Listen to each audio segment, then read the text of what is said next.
U.S. President Donald Trump and other world leaders have arrived in Canada for the G7 summit, where the intensifying Iran-Israel conflict is expected to top the agenda.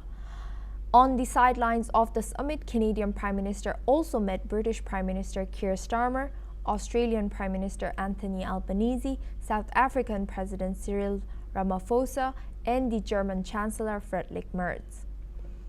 With Starmer, Carney is said to have discussed the tensions in West Asia and their support for Ukraine. They also announced further collaboration on trade and technology. They also agreed to strengthen defense cooperation.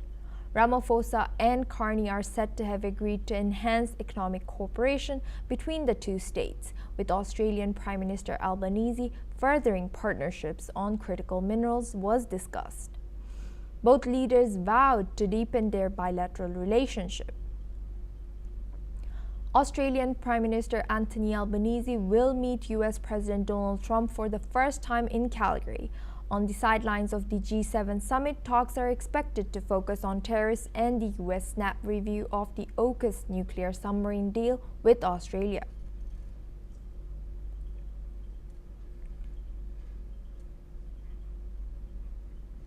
Now we move on to the Middle East. Israeli Defence Minister Katz warned Tehran residents will pay the price for Iranian missile attacks on Israeli civilians. He condemned Iran's strikes and vowed Israel's offensive will continue strongly. Iran's President Masoud Pezeshkian has called for national unity amid escalating Israeli strikes, urging all factions to set aside differences and stand together against what he called genocidal aggression. These statements come as Iran launched a fresh salvo of missiles on Israel, striking Tel Aviv, Haifa, and Jerusalem in the early hours of Monday. Israel's emergency services confirmed 5 dead and over 97 injured. One residential building in Haifa was hit directly. Sirens wailed as families took shelter in bunkers and subways. Fire broke out near a power plant in northern Israel. Missiles breached Israel's Iron Dome, damaging residential blocks in central cities. Iran's Revolutionary Guard say the strikes successfully hit targets in Israel. Officials warn of more devastating attacks to come. In response, Israel's Air Force struck Iran's Quds Force headquarters in Tehran.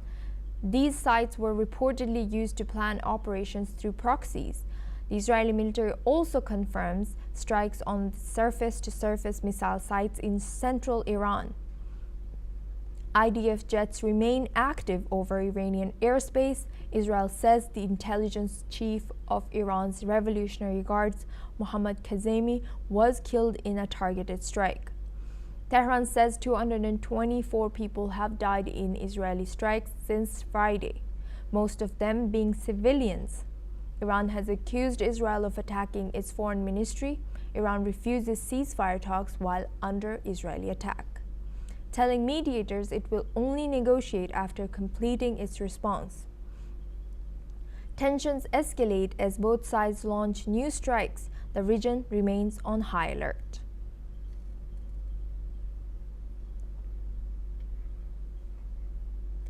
The European Union Commission President Ursula von der Leyen says Iran must never acquire nuclear weapons. After speaking to Israeli Prime Minister Benjamin Netanyahu, she stressed both sides agree on that. She added a negotiated solution remains the best long-term path for peace. Here's what Ursula von der Leyen has said. Iran should never acquire nuclear weapons. So in the call with Prime Minister Netanyahu, he described the situation. We were both, of course, aligned in the fact that Iran should not have nuclear weapons without any question. Of course, I think a negotiated solution is in the long term the best solution.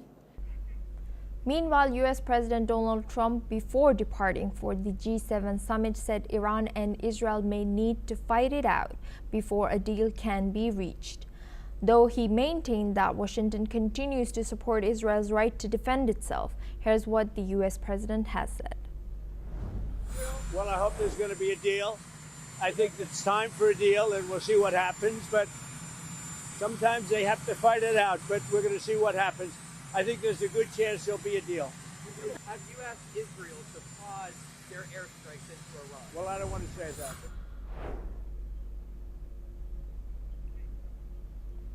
A senior U.S. official confirmed Trump vetoed an Israeli plan to assassinate Iran's supreme leader Ali Khamenei. French President Emmanuel Macron dismissed the idea of Russia mediating, citing Moscow's ongoing violations in Ukraine. British Prime Minister Keir Starmer and Macron have also said their countries did not participate in Israel's operations against Iran. Here's what Starmer has said.